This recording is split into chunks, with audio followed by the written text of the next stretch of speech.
My name is Dr. Marcus Washington, and I'm a pediatric and neonatal cardiac surgeon at Children's Hospital of Philadelphia. I operate on the smallest, most fragile hearts in medicine, newborns with critical congenital heart defects, babies hours or days old whose hearts formed incorrectly in the womb, and who will die without surgical intervention. I've performed over 1,200 neonatal cardiac surgeries in my 18-year career. I repair hearts the size of walnuts, suture vessels as thin as thread, work in millimeters where a single mistake means death. My patients weigh 5 pounds, 6 pounds, sometimes less. Their entire lives depend on what I do in the next 4 hours in the operating. On August 22nd, 2023, I began seeing my infant patients as adults during surgery. While operating on a 3-day-old baby, I saw the 30-year-old version of that child standing in the OR, watching me work. Some adult versions smile. I save those babies, they survive. Some cry, they die on my table. Some don't appear at all. Those children die later, in childhood, from complications I cannot prevent. I'm seeing 30-year outcomes while performing newborn surgery, and I cannot change what the visions show me. The future is fixed, and knowing it is destroying me. Children's Hospital of Philadelphia, CHOP, is the oldest and one of the best pediatric hospitals in the United States. Our cardiac surgery program is ranked #1 nationally. We handle the most complex congenital heart defects, train the next generation of pediatric cardiac surgeons, achieve survival rates that other hospitals cannot match. I came to CHOP 15 years ago after completing my fellowship at Boston Children's Hospital. I'm 43 years old, born and raised in West Philadelphia, son of a nurse and a high school teacher. I was the kid who wanted to be a doctor since age 8, worked obsessively to get there, never wavered. Pediatric cardiac surgery is brutal. The patients are infants, hours old, critically ill. The surgeries last for 6, 8 hours. The mortality rate is higher than adult cardiac surgery because the patients are so fragile. You lose patience. Even with perfect technique, even with optimal conditions, you lose babies. I've learned to carry those losses, to grieve them appropriately, but not let them break me, to come back the next day and operate on another critically ill newborn with the same precision and focus. August 22nd, 2023 was a Tuesday. I had surgery scheduled for 7 a.m. A 3-day-old girl named Emma Rodriguez, born with hypoplastic left heart syndrome. HLHS is one of the most severe congenital heart defects. The left side of the heart is critically underdeveloped. Without surgery, babies die within days. With surgery, a series of 3 operations over several years. Some survive to adulthood, but it's never guaranteed. Emma was my patient. I'd met with her parents the day after she was born, explained the staged surgical approach, the risks, the uncertain long-term outcome. Will she live a normal life? Her mother had asked. She'll need lifelong cardiac care. She may need a transplant eventually. But yes, many HLHS patients live into their 20s, 30s, beyond. We've had patients graduate college, get married, have careers. What are her chances for surviving this first surgery? 85 to 90%. For long-term survival, harder to predict. A lot depends on how her heart responds to the surgery. On August 22nd at 7 a.m., Emma Rodriguez was wheeled into her 3 days old, 5 pounds 2 ounces, pink and fragile. Her parents had kissed her goodbye in the pre-op area, crying, terrified, trusting me with their daughter's life. I scrubbed in, entered the OR, reviewed the surgical plan with my team. Anesthesia had already induced Emma, intubated her, connected her to monitors showing her tiny heart beating at 145 beats per minute. I made my incision at 7:23 a.m. Opened her chest, carefully. Her heart was there, smaller than my fist, malformed, the left ventricle barely developed. Beautiful and tragic. I began the Norwood procedure, the first of 3 surgeries for HLHS. Redirecting blood flow, creating new pathways, essentially re-engineering her circulation to work with only the right side of her heart. At 8:47 a.m., while I was suturing the modified aorta, I saw her, a woman, 30 years old, standing across the operating table from me. Brown hair, Emma's mother's eyes, wearing casual clothes, jeans, a sweater. She was looking at me, looking at the tiny baby on the table, and she was smiling. I froze. Who is that? My surgical assistant looked up. Who's what, Dr. Washington? That woman, standing right there. I pointed. The woman was still there, solid, real, smiling at me. Dr. Washington, there's no one there. It's just us. I looked around the OR. My surgical team, the anesthesiologist, the perfusionist managing the bypass machine, the scrub nurse. No one else. But I could see her clearly. The woman spoke. "Thank you." Her voice was quiet, warm. "You can hear me?" I asked. "Dr. Washington, who are you talking to?" My assistant asked, concerned. The woman kept smiling. She looked down at baby Emma, then back at me. "Thank you for saving me," she said. And then she faded. Not suddenly, gradually, like she was walking away into fog. In 5 seconds, she was gone. I stood there, hands still holding the suture, my heart racing. "Dr. Washington, are you okay?" the anesthesiologist asked. Yes. Sorry. Thought I saw someone. I'm fine. Let's continue." I finished the surgery. Emma came off bypass successfully. Her repaired heart began beating on its own. Vital signs stable. By 11:52 a.m., I was closing her chest. Emma Rodriguez survived the surgery. She recovered well. When I checked on her 2 days later, she was stable, breathing on her own, her reconstructed circulation functioning. And I couldn't stop thinking about the woman I'd seen. 30 years old. Emma's face, grown up, smiling, thanking me. "Thank you for saving me." Emma Rodriguez, grown up. Emma at 30, alive because of the surgery I just performed. On August 25th, 3 days later, I had another neonatal cardiac case. Baby boy, 2 days old. Transposition of the great artery. The aorta and pulmonary artery are switched, causing oxygen-poor blood to circulate to the body. Fatal without surgery, but usually correctable with good outcome. I began the arterial switch operation at 8:15 a.m. Standard procedure. I'd done it hundreds of times. At 9:33 a.m., while detaching the coronary arteries to reimplant them, I saw him. A man, 30 years old, standing by the monitors. Dark hair, the baby's father's build. But he wasn't smiling. He was crying. Silent tears running down his face, looking at the baby on the table, looking at me with desperate, pleading eyes. "Please," he said, "please save me." My hand shook. "I'm trying." "Dr. Washington," my assistant said. The man kept crying. "Please, I don't want to die. I'm so scared. Please." "Who are you?" I whispered. "I'm him." He pointed at the baby. "I'm what he becomes if you save him. But you can't. I'm dying. Right now. I can feel it." "Dr. Washington, his pressure is dropping," the anesthesiologist said urgently. I looked at the monitors. The baby was crashing. Heart rate falling. Blood pressure plummeting. "Push epinephrine," I ordered. "Increase bypass flow." The adult version was fading now, still crying, transparent, disappearing. "I'm dying," he said. "I'm sorry. I'm dying." And he was gone. I worked frantically for 40 minutes. Tried everything, but the baby's heart wouldn't recover. At 10:47 a.m., I called time of death. Baby boy, 2 days old, dead on my table. The arterial switch had failed. A coronary artery didn't perfuse correctly. The heart muscle died. Nothing I could do. I'd seen him as an adult, crying, pleading, dying. And I'd watched him disappear as the baby's heart stopped. Over the next 2 weeks, it happened again and again. August 28th, baby girl, 4 days old, tetralogy of Fallot. During surgery, I saw a 30-year-old woman standing in the corner, smiling, waving.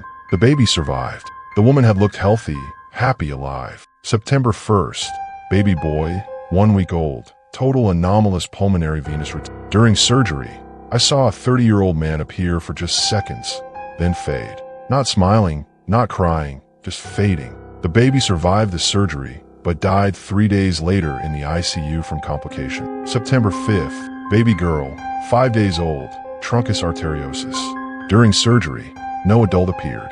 The baby survived the surgery, went home 2 weeks later. But I knew, no adult meant she died late. Maybe at 3 years old, maybe at 10, maybe at 15. But she wouldn't reach 30. September 8th, baby boy, 2 days old, critical aortic stenosis. During surgery, I saw a 30-year-old man standing by the door, smiling, giving me a thumbs up. The baby survived. The man looked strong, confident, alive. The pattern was absolute. Smiling adult equals baby survives, lives to at least 30. Crying adult equals baby dies during or immediately after surgery. Fading adult equals baby dies later, before 30. No adult equals baby dies in childhood, doesn't reach 30. I was seeing 30-year outcomes during newborn surgeries, and the visions were never wrong. I started keeping mental notes. The smiling adults had specific characteristics. They looked healthy, confident, present. Some wore professional clothes, business suits, medical scrubs. One wore a police uniform. They were living full lives at 30. Some waved at me. Some nodded. One woman, appearing during her infant self's tetralogy repair, was holding a baby of her own. She'd become a mother. The crying adults were different. They looked terrified, desperate, young despite being 30. Like they'd never gotten to truly live those 30 years because they were about to die. Some pleaded with me in words I could hear. Others just sobbed silently, watching their newborn selves on the table, knowing what was about to happen. The fading adults were the saddest in some ways. They appeared briefly, barely there, translucent from the start, like ghosts who hadn't fully formed. They'd survive this surgery but die at 5, or 12, or 17. Close enough to 30 to almost appear, but not quite there. The absent ones, surgeries where no adult appeared at all. Those haunted me differently. I'd operate perfectly. Baby would survive, go home healthy. And I'd know they'd never reach 30. Some genetic condition would take them at 8. Some accident at 14. Some relapse at 22. But they wouldn't make it to 30. On September 12th, I had the worst case. Baby girl, Sophia Chun, born with hypoplastic right heart syndrome. Different from Emma's HLHS, but equally severe. Her parents were devastated, but hopeful. I was their daughter's only chance. Surgery scheduled for 7 a.m. I opened her chest at 7:34 a.m. At 8:15 a.m., while beginning the repair, I saw her. A 30-year-old woman, Sophia's face, grown up, standing at the foot of the operating table, crying, sobbing, hands covering her face. "Please," she was saying, "please don't let me die. I'm so young. I want to live. Please." My vision blurred. I knew what this meant. Sophia would die. The adult version, crying, meant the baby would die during surgery. "Dr. Washington, you okay?" My assistant asked. "I'm fine. Let's continue."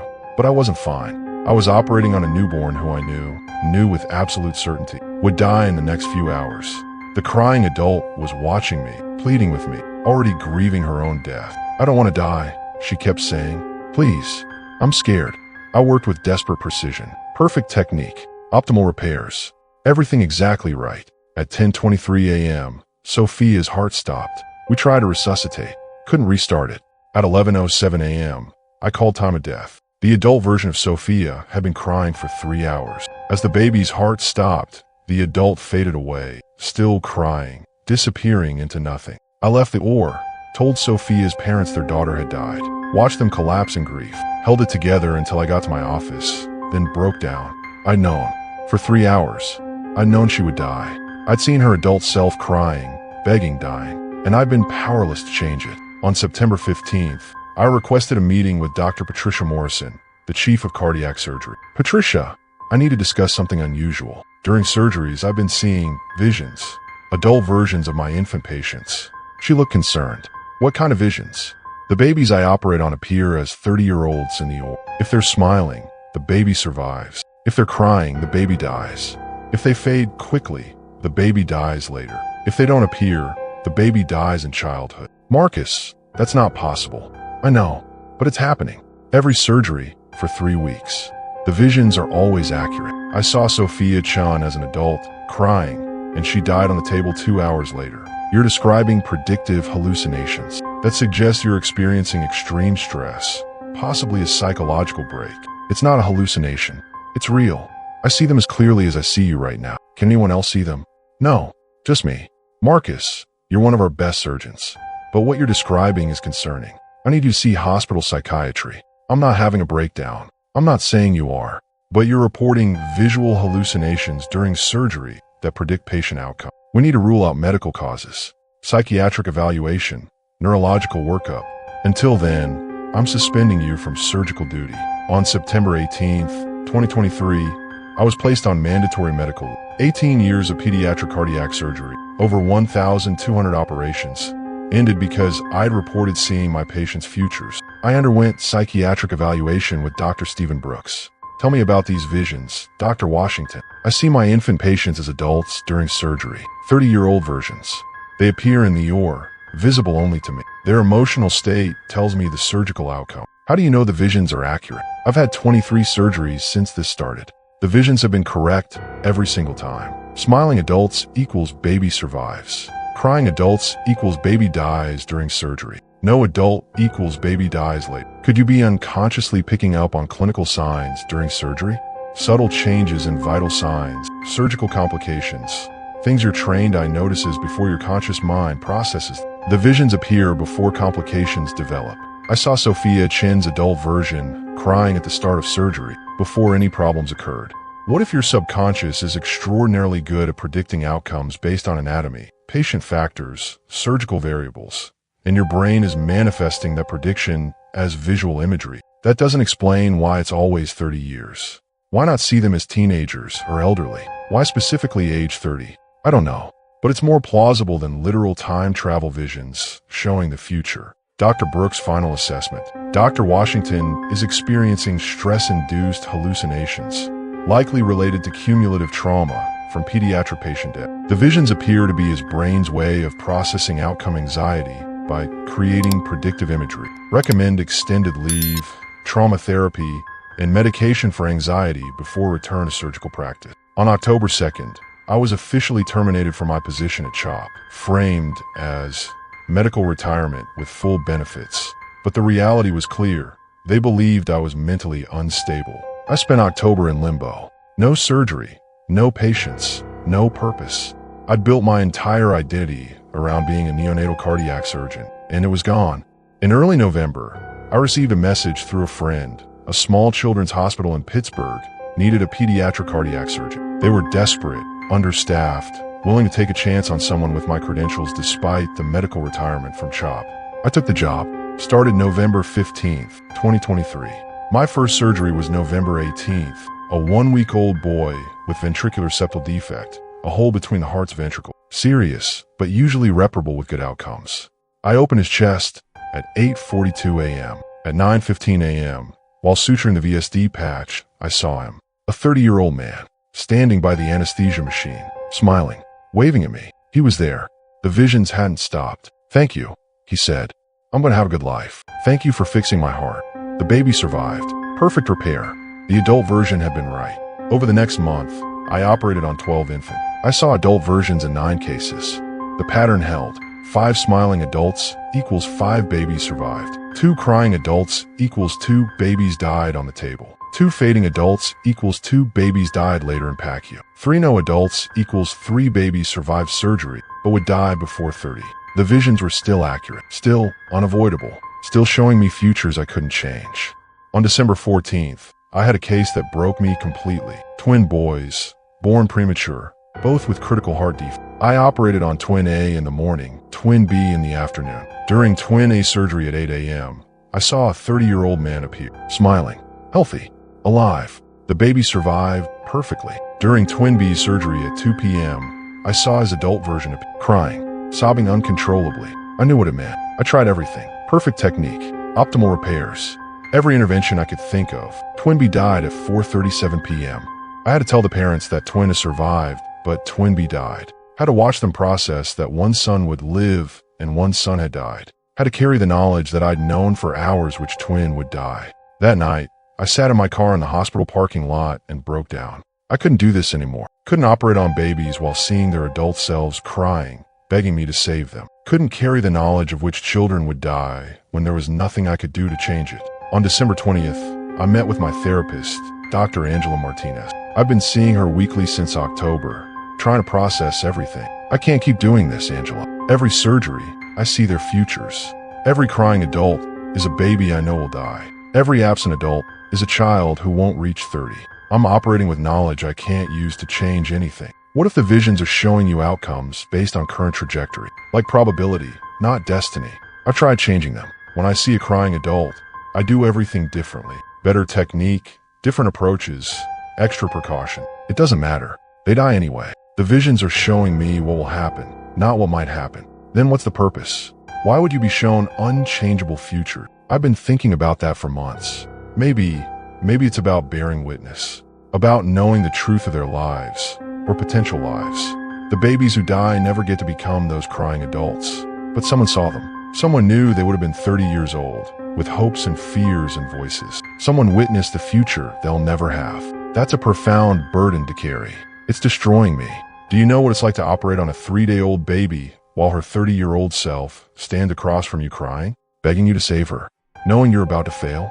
I have to maintain surgical precision while watching a grown woman sob, because she's dying and she knows it. I have to suture tiny vessels while listening to a 30-year-old man plead with me to let him live. and I already know they won't survive the next 2 hours. Have you considered that maybe you're not meant to change their fates? Maybe you're meant to honor them. How? How do I honor a baby who dies? By seeing the adult they'll never become. By remembering. By carrying that knowledge. By making sure someone knows they were meant to grow up, even if they don't. On January 8th, 2024, I made a decision. I requested a meeting with Dr. Helen Park, the chief of surgery at my current hospital. Dr. Park, I need to tell you something. During surgeries, I see visions of my infant patients as adults. These visions accurately predict surgical outcomes. I know which babies will survive and which will die before I complete the operation. She studied me carefully. Dr. Washington, are you asking to be evaluated? No. I'm telling you that I have information during surgery that guides my decision-making in ways I can't fully explain. I see outcomes before they happen. I've learned to trust the visions because they're always accurate. You're saying you're prescient. I'm saying I see 30-year futures during newborn surgery. I don't know why or how, but it's real, it's consistent, and it affects how I work. How does it affect your surgical performance? It doesn't change my technique. I still do everything exactly right, but it affects me psychologically. When I see a crying adult, I know the baby will die, and I have to operate anyway, knowing I'll fail. Do you think this gift or curse, or whatever it is, makes you a worse surgeon? No. If anything, it makes me better. I never go through the motions. Every surgery matters because I see the life at stake, literally see the 30-year-old they could become. Then keep operating. I don't know if what you're experiencing is real or psychological, but you're still the best pediatric cardiac surgeon I have. If these visions help you stay connected to the humanity of your work, then use them. I went back to surgery, kept operating on critically ill newborns, kept seeing their adult futures, smiling, crying, fading, absent, and I started documenting them, not in medical records, but in a private journal. Every vision, every adult appearance, every outcome. Emma Rodriguez, August 22nd, smiling adult, age 30. Baby survived HLHS surgery. Last I heard, she's 3 years old now, doing well, awaiting her third stage surgery. Sophia Chun, September 12th, crying adult, age 30. Baby died during surgery. Parents moved away after her death. I think about her often, about the 30-year-old she never became. Twin B, December 14th, crying adult, age 30. Baby died during surgery. His twin brother is alive, 7 months old now, growing up without his identical twin. I've operated on 83 infants since the vision started 6 months ago. 47 showed smiling adults. 47 babies survived and are thriving. 12 showed crying adults. 12 babies died during or shortly after surgery. 8 showed fading adults. 8 babies survived surgery but died later. 16 showed no adults. 16 babies survived surgery but won't live to 30. The visions are never wrong. I'm 43 years old. I'm a neonatal cardiac surgeon who sees the future while operating on the smallest hearts in medicine. I see my infant patients as adults, alive or dying, present or absent. I know their fates before the surgeries are complete. I cannot change what I see. The futures are fixed. When an adult appears crying, the baby will die no matter what I do. When no adult appears, the child will die before 30 no matter how perfectly I operate. But I've learned something. Bearing witness matters. Knowing matters. Even if I can't save them all. When I see a crying 30-year-old begging me not to let them die, I'm seeing the life they won't have, the person they'll never become. And for a few hours during surgery, that future version exists. Someone knows they were meant to live. Someone saw them as adults, heard their voice, witnessed their potential. I carry that for them. The babies who die, the children who won't reach 30, I carry the knowledge of who they would have been. I'm the only person in the world who knows. The smiling adults remind me why I do this work. 30-year-olds thanking me for saving them when they were 3 days old. Adults who exist because of surgeries I performed on their newborn cells. Lives I made possible. The crying adults break my heart every time, but I operate anyway. I do my absolute best work even when I know they'll die, because they deserve my best effort, because the future might be fixed, but my responsibility is I still see them. Every surgery, adult versions of newborn patients, showing me 30 years ahead, smiling or crying, fading or absent. Futures I cannot change, but must witness. This is the burden I carry, the gift or curse of seeing my patients' lives before they've lived them, of knowing which newborns will grow up and which won't, of operating on babies while their adult selves watch me, hoping or grieving, alive or dying, real or impossible. I'm a neonatal cardiac surgeon who sees the future, and I keep operating keep bearing witness, keep fighting for every tiny heart, even when I already know how the story ends.